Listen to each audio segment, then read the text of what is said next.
দেখ, আমরা আজকে করছি জাভা ক্লাস 6। এরকম আমরা জাভা ক্লাস 5 অব্দি করেছিলাম। জাভা ক্লাস 5টা ছিল স্ট্যাটিক মেম্বারের উপরে, মানে স্ট্যাটিকের উপর, স্ট্যাটিক ভ্যারিয়েবল। দেখ, কেউ যদি ক্লাস 5টা না দেখিস তাহলে কিন্তু সে 6 দেখতে যাবি না, কারণ কিছুই বুঝতে পারবি না। সিক্স সিক্স তখনই বুঝতে পারবি যখন 5টা দেখবি, এবং দরকারে 6টা দেখার আগে আরেকবার 5টা একটু তাড়াতাড়ি করে দেখে নিবি। তাড়াতাড়ি করে দেখবি মানে একটু কেটে কেটে দেখে নিলেও দেখে নিস, ঠিক আছে, যাতে মনে পড়ে যায়। দেখ, ওখানে আমরা এক্সাম্পল বলে একটা ক্লাস বানিয়েছিলাম, মানে আমরা মেইনলি স্ট্যাটিক নিয়ে আলোচনা করছি, ঠিক আছে, স্ট্যাটিক নিয়ে আলোচনা করছিলাম। তো এক্সাম্পল বলে একটা ক্লাস বানিয়েছিলাম, যেখানে ইন্ট এক্স, এটা হচ্ছে একটা ইনস্ট্যান্স ভ্যারিয়েবল, নর্মাল ভ্যারিয়েবল আর কি, তাই না? Private static static Y int Y, এটা একটা স্ট্যাটিক ভ্যারিয়েবল, ইনিশিয়ালাইজ করিনি। ভয়েড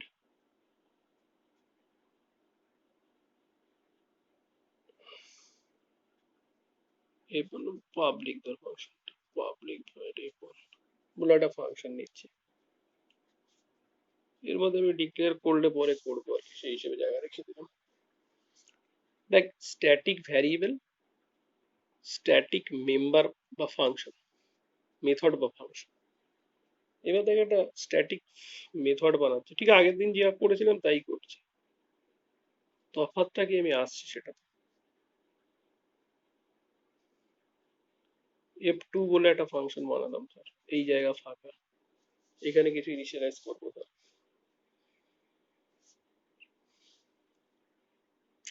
আগের দিনে আমরা লাস্ট আলোচনা কমপ্লিট করেছিলাম, সেখানে আমরা কোনো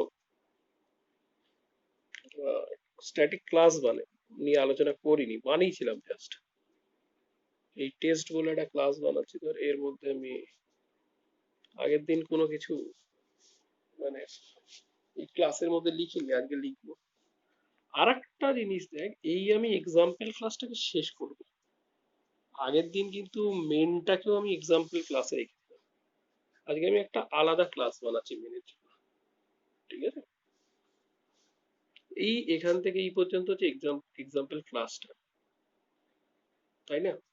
এক্সাম্পল ক্লাসটা এখান থেকে এই পর্যন্ত। এবার আমরা এখানে যেটা করতে চাইছি সেটা হচ্ছে, আগের দিন মেনটাও এক্সাম্পলের মধ্যে রেখেছিলাম, আজকে এক্সাম্পলের বাইরে রাখছি। তো আর একটা ক্লাস বানাচ্ছি, পাবলিক ক্লাস। একটা জিনিসই আগের দিন বলেছিলাম, জাভার এখানে পাবলিক না লিখলেও হতো। যাই হোক, এটা জাভার একটা ফাইলে একের বেশি পাবলিক ক্লাস বানানো যায় না, মানে আমি যদি এখানে এক্সাম্পলটাকে পাবলিক ক্লাস বানাতাম, এখানে এখানে পাবলিক লিখতে পারতাম না। যাই হোক, এবার পাবলিক ক্লাস রেজাল্ট বলে আমি একটা ক্লাস লিখলাম, যার মধ্যে আমি পাবলিক স্ট্যাটিক ভয়েড মেইন, এখন তো বলেইছি পিএসভিএম লিখবো, আগের দিন বলেছিলাম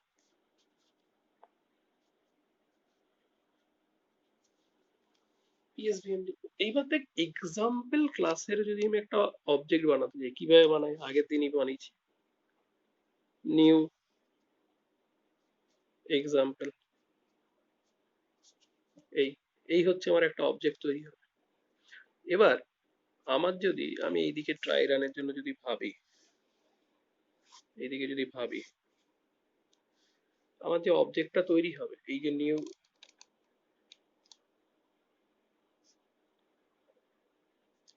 নিউ এক্সাম্পল, এটা লিখলে যে অবজেক্টটা তৈরি হবে, অবজেক্টটা কিরকম তৈরি হবে, এর মধ্যে থাকছে এক্স বলে একটা জায়গা তৈরি হবে, কারণ এক্স হচ্ছে একটা নর্মাল ভ্যারিয়েবল, ওয়াই হচ্ছে একটা কি ভ্যারিয়েবল, ওয়াই হচ্ছে স্ট্যাটিক ভ্যারিয়েবল। স্ট্যাটিক ভ্যারিয়েবলের অবজেক্টে আলাদা আলাদা কপি তৈরি হয় না, মানে আমি যদি এখানে 5টা অবজেক্ট বানাই, তাহলে 5খানা আমার এক্স এর কপি তৈরি হবে, মানে প্রত্যেকটা অবজেক্টে একটা করে। কিন্তু ওয়াই যেহেতু স্ট্যাটিক ভেরিয়েবলের একটাই কপি তৈরি হবে, আগের দিনই বলেছিলাম। মানে এখানে ওয়াই এর কোনো কপি তৈরি হচ্ছে না। ধর আমি এখানে লিখলাম এক্সাম এক্সাম্পল E1, তার মানে E1 হচ্ছে অবজেক্ট রেফারেন্স। এটা আশা করি এতদিনে সবাই বুঝেছিস, না বুঝলে আগেরগুলো দেখে নিবি। E1, আমি ধর আর একটা অবজেক্ট ক্রিয়েট করছি, নিউ এক্সাম্পল। এই এক্সাম্পল E1 হচ্ছে অবজেক্ট রেফারেন্স, যেটা এইটাকে রেফার করলো, নিউ এক্সাম্পল। আর একটা তৈরি হলো, এর মধ্যেও এক্স এর একটাই কপি, কিন্তু ওয়াই এর কোনো কপি নেই। এক্সাম্পল E2, মানে E2 একে রেফার করলো, রেফারেন্স ভ্যারিয়েবল তৈরি হলো। চলতি করে E1 E2 কেই আমরা অবজেক্ট করছি। যাই হোক, ওয়াই এর কোনো কপি তৈরি হয়নি, ওয়াই এর একটাই কপি তৈরি হবে, যেটাকে E1 E2 দুজনেই কি করবে, শেয়ার করবে। মানে তার মানে অ্যাকচুয়ালি এই যে ওয়াইটা হচ্ছে ক্লাস ভ্যারিয়েবল। ক্লাস ভ্যারিয়েবল মানে এই গোটা ক্লাসে, এক্সাম্পল ক্লাসে একটাই ওয়াই তৈরি হবে। ঠিক আছে, এবার দেখ, আমরা আগের দিন বলেছিলাম যদি F1 কে কল করতে যাই, আমি E1 এর থ্রুতে কল করতে পারি, E2 থ্রুতে কল করতে পারি। আমি F1 তো নর্মাল একটা ফাংশন, স্ট্যাটিক ফাংশন নয়, নর্মাল ফাংশন। তাহলে অবজেক্টের থ্রুতে কল করবো, E1 বা E2 দিয়ে কল করতে পারি। মানে আমার যদি F1 কে কল করতে হয়, আমি ইচ্ছে করলে E1 ডট F1 করলেই কন্ট্রোল কোথায় চলে যাবে, এখানে চলে যাবে F1 এর মধ্যে, F1 এর মধ্যে চলে যাবে। ধর এখানে আমি লিখে দিলাম x ইকুয়াল টু 5। এইবার দেখ, এখানে তো স্ট্যাটিক কোথায় লিখি, স্ট্যাটিক ফাংশন বলছি কি করে F2 কে? স্ট্যাটিক কথাটা আমাকে অবশ্যই লিখতে হবে, পাবলিক ভয়েড এর আগে স্ট্যাটিক লেখাটা বেটার। স্ট্যাটিক ফাংশনের মধ্যে আমি নন স্ট্যাটিক ভ্যারিয়েবল মানে এক্স কে কিন্তু এখানে কি করতে পারি না, আগের দিনই বলেছি, এক্স কে ইনিশিয়ালাইজ করতে পারি না, এক্স কে কিছু করতে পারি না। কেন করতে পারি না? কারণ দেখ, F2 কল করতে গেলে কিভাবে কল করতে হয়, F2 কল করতে গেলে ক্লাসের থ্রুতে কল করতে হয়, এক্সাম্পল F2। তাহলে প্রশ্ন হলো F2 মানে এক্সাম্পল ডট F2 ক্লাসের থ্রুতে কল করলাম, এর মধ্যে গেলাম, এই ক্লাসের থ্রুতে গেলাম, কল করলাম, তাহলে এর মধ্যে গেলাম। এইবার আমি যদি এখানে এক্স লিখি, মানে ধর এক্স ইকুয়াল টু 10 লিখি, হবে না? রং। কেন রং? দেখ, প্রথমেই প্রশ্ন উঠবে কোনো অবজেক্টের থ্রুতে কল করিনি তো, কোনো অবজেক্টের থ্রুতে কল করিনি, মানে এটা লেখা যাবে না অ্যাকচুয়ালি, এটা লেখা যাবে না। F2 কে যদি কল করি এক্সাম্পলের থ্রুতে মানে ক্লাসের থ্রুতে, তাহলে এখন এক্স ইকুয়াল টু 10, কোন এক্স, এই এক্স নাকি ই এক্স? আমি তো কোনো অবজেক্টের থ্রুতে কল করতে পারি না। কাকে? স্ট্যাটিক মেথডকে। স্ট্যাটিক মেথডকে ক্লাসের থ্রুতেই কল করতে হয়। এবার প্রশ্ন উঠবে কোন এক্স, এই এক্স নাকি ই এক্স? এই জন্য স্ট্যাটিক ভ্যারিয়েবলের মধ্যে, স্ট্যাটিক ফাংশনের মধ্যে কি করা যায় না, স্ট্যাটিক ভ্যারিয়েবলকে নেওয়া যায় না। আমি y equal to 5, that is okay, এটা ওকে, এটা ওকে, এটা ওকে, কারণ y তো ক্লাস ভ্যারিয়েবল না, y ইকুয়াল টু 5 মানে, আচ্ছা ওটা নিয়েছি 5 না, আরে 6 নিয়েছি, 6 দেখতে হবে, সুবিধা হবে 6। এইবার প্রশ্ন হচ্ছে, এই অবধি আমাদের স্ট্যাটিক স্ট্যাটিক মেথড অবধি ক্লিয়ার, বোঝা গেল, আগের দিনও গেছিল। এইবার আমি যেই টেস্ট বলে যে ক্লাসটা বানিয়েছি, এইটা নিয়ে কি করবো? কারণ আমি স্ট্যাটিক ক্লাস এর আগে বলিনি, স্ট্যাটিক ক্লাসের কনসেপ্ট। ধর আমি এর মধ্যে একটা, এই টেস্ট বলে যে ক্লাসটা, তার মধ্যে একটা স্ট্রিং নিলাম, পাবলিক স্ট্যাটিক ভয়েড। ভয়েড লিখবো কেন? ভয়েড লিখবো না, কারণ এটা তো একটা, আমি স্ট্রিং নিতে যাচ্ছি, পাবলিক স্ট্যাটিক স্ট্রিং। জাভাতে কিন্তু স্ট্রিং একটা আলাদা ক্লাস, মানে ইনবিল্ট ক্লাস। মানে সি এর স্ট্রিং মানে ঠিক ওই আমরা সি তে যেরকম স্ট্রিং দেখে এসেছি সেরকমই, বাট স্ট্রিংটা আলাদা একটা ক্লাস ইনবিল্ড অবভিয়াসলি। আমি এখানে ইন্ডিয়া লিখলাম, public static string country India লিখলাম, তার মানে কান্ট্রি হচ্ছে স্ট্রিং নেম, কান্ট্রি কি স্ট্রিং নেম, এবং যেহেতু আমি কি আছে এবং কি ধরনের স্ট্রিং, স্ট্যাটিক স্ট্রিং, তার মানে স্ট্যাটিক স্ট্রিং, তাই না, কারণ স্ট্যাটিক ক্লাসের মধ্যে আছে, স্ট্যাটিক স্ট্রিং নিয়েছে। এইবার আমার যদি এই ইন্ডিয়া মানে এই স্ট্রিং কান্ট্রি বলে স্ট্রিং এ যেতে হয়, তাহলে কিভাবে যাব? এটা কি ধরনের ক্লাস? স্ট্যাটিক ক্লাস, তার মানে ক্লাসের থ্রু স্ট্যাটিক ক্লাস, এই যে স্ট্রিংটাও কি স্ট্যাটিক, তাহলে আমাকে লিখতে হবে ক্লাসের থ্রুতে ঢুকতে হবে এক্সাম্পল ডট, কোথায় ঢুকছি, কোন ক্লাসের মধ্যে আছে, টেস্ট ক্লাসের মধ্যে আছে, তাই না? এক্সাম্পল ক্লাসের মধ্যে ভালো করে বোঝ, পুরোটা এক্সাম্পল ক্লাস, তার মধ্যে টেস্ট একটা ক্লাস, মানে test is inner class actually, আমি লিখে রাখি দরকারে, নাহলে ভুলে যাবি। Test is inner class, basically test is inner class.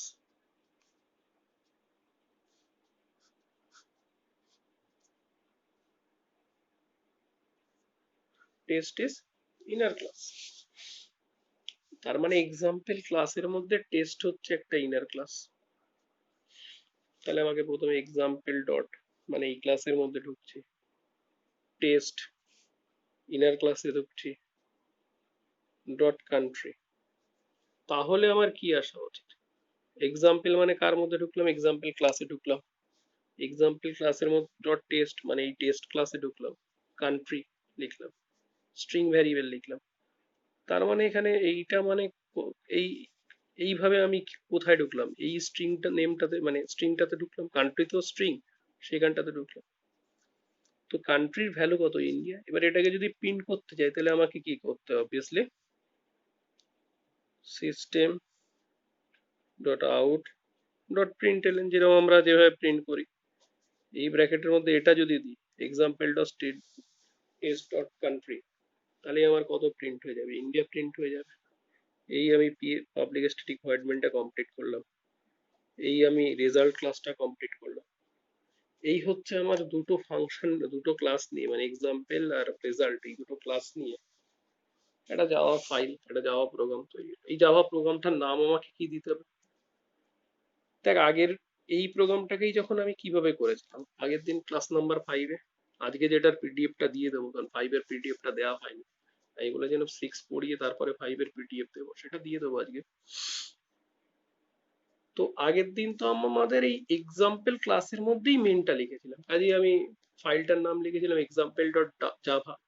আজকে আমাকে কি লিখতে হবে, রেজাল্ট ডট জাভা, এই নামে ক্লাসটাকে সেভ, এই নামে আমার এই জাভা ফাইলটাকে সেভ করতে হবে।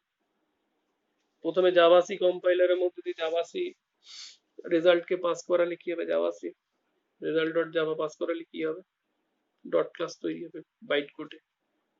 সেই বাইট কোডটাকে যেরকম হয় সেই বাইট কোডটাকে আবার ইন্টারপ্রেটারের মধ্যে দিয়ে পাস করালে কি পাবো আমি, আমি এক্সিকিউটেবল মানে এক্সিকিউট হবে আর কি। তাহলে আমরা তিনটে জিনিস দেখ, ক্লাস 5 থেকে তিনটে জিনিস বুঝলাম। কি বুঝলাম? এক হচ্ছে স্ট্যাটিক ভ্যারিয়েবল, স্ট্যাটিক ভ্যারিয়েবলের সিঙ্গেল কপি তৈরি হয়, একটা ক্লাসে একটাই কপি তৈরি হয়ে গেল। তারপরে F2 হচ্ছে স্ট্যাটিক ফাংশন, স্ট্যাটিক ফাংশন শিখলাম আর স্ট্যাটিক ক্লাস শিখলাম, এই তিনটে জিনিস শিখলাম। এরপর আমি আরেকটা জিনিস বলবো এখন, দেখ আরেকটা জিনিস যেটা বলছি, যেটা অনেকে ভাবে যে এই যে আমি স্ট্যাটিক করলাম, একটা ক্লাসে একটা ফাংশন করলাম, আমার লাভটা কি হলো, মানে এই ফ্যাসিলিটিটা আমাদের হাতে আছে। দেখবেন 95% লোক, দেখ ম্যাক্সিমাম লোক স্ট্যাটিকটা ঠিকঠাক বলতে পারে না, স্ট্যাটিকটা কি।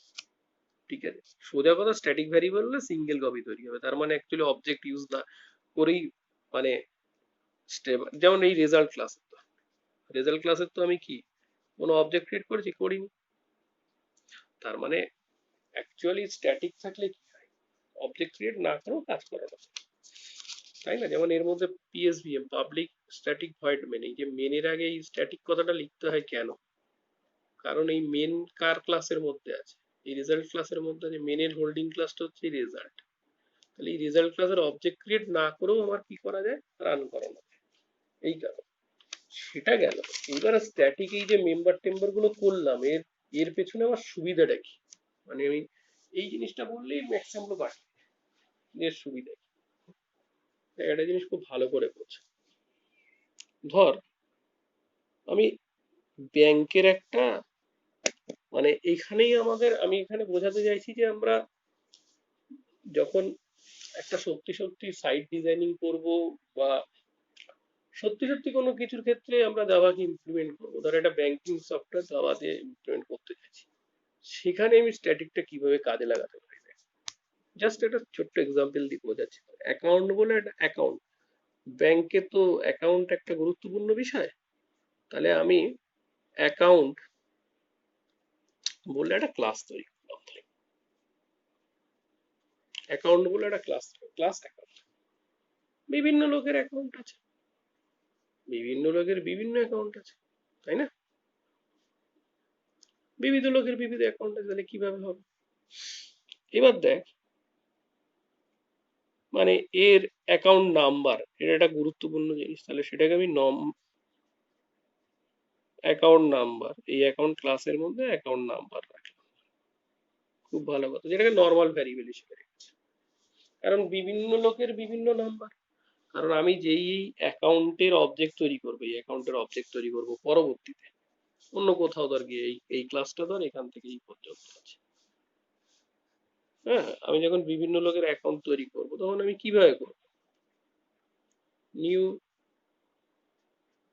অ্যাকাউন্ট, তাই তো, নিউ অ্যাকাউন্ট, এইদিকে অ্যাকাউন্ট C1, আর একজনের অ্যাকাউন্ট তৈরি করলাম, ধর অ্যাকাউন্ট, এর রেফারেন্স ভ্যারিয়েবল দিলাম অ্যাকাউন্ট C2, এই তৈরি করেছি। তার মানে অ্যাকাউন্ট নেম তো বিভিন্ন বিভিন্ন, ধর এর যে ব্যালেন্স, ব্যালেন্সের জন্য কপি তৈরি হবে, কারণ প্রত্যেকের ব্যালেন্স আলাদা, প্রত্যেকের অ্যাকাউন্ট নাম্বার আলাদা, মানে আলাদা আলাদা অবজেক্ট তৈরি হবে, কোনো অসুবিধা নেই। এবং সেটাই তো আমরা চাইছি। এই C1 অ্যাকাউন্ট নাম্বার, এখানে লেখার জায়গা নেই, আমি ACC নাম্বার লিখলাম, ব্যালেন্স লেখার ব্যালেন্স লিখলাম,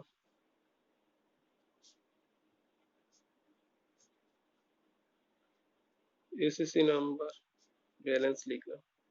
প্রত্যেকের জন্য আলাদা, প্রত্যেক অ্যাকাউন্টের তো ব্যালেন্স আলাদা আলাদা না?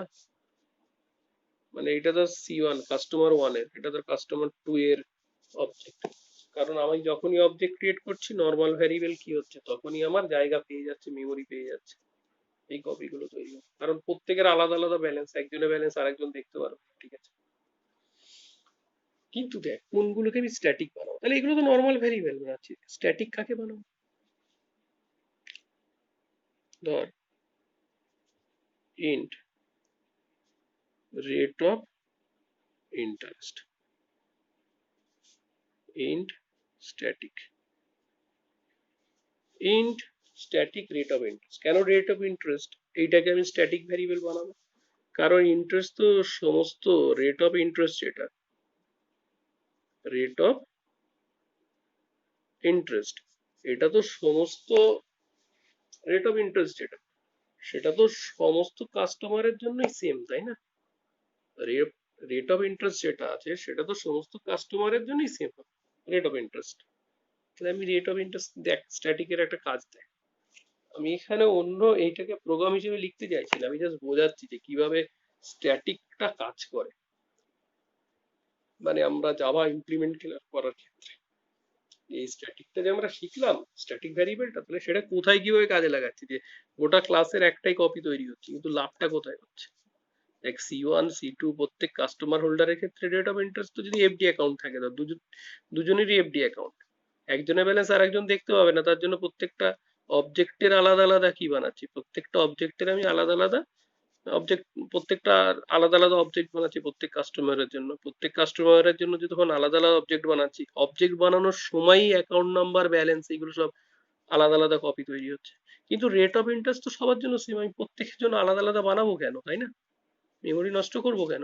স্ট্যাটিক বানিয়ে দিলাম রেট অফ ইন্টারেস্ট সবার জন্য সেম, তাই না? রেট অফ ইন্টারেস্টকে ইনিশিয়ালাইজ করলাম কোনো একটা ভ্যারিয়েবল নিয়ে, এই কোনো একটা মেথড নিয়ে, তার মধ্যে এই রেট অফ ইন্টারেস্ট ভ্যারিয়েবলটাকে করে দিলাম। তাহলে দেখ বোঝ যে স্ট্যাটিকটা দিয়ে আমরা কি কাজ করি, স্ট্যাটিক ভ্যারিয়েবলটা। তাহলে আশা করা যায় বুঝতে পেরেছি। এই হচ্ছে আমাদের স্ট্যাটিকের কনসেপ্টটা শেষ হলো মোটামুটি। ঠিক আছে, স্ট্যাটিকের কনসেপ্টটা খুবই গুরুত্বপূর্ণ, এই জন্য দুটো ক্লাস নিয়ে আলাদা করে ডিটেলে বোঝালাম। তো এই ক্লাস সিক্সটা এই অবধি থাক, দুই একদিনের মধ্যে আমরা আরো ডিটেলে যাব, মানে কনস্ট্রাক্টরে যাবো এরপর। ঠিক আছে।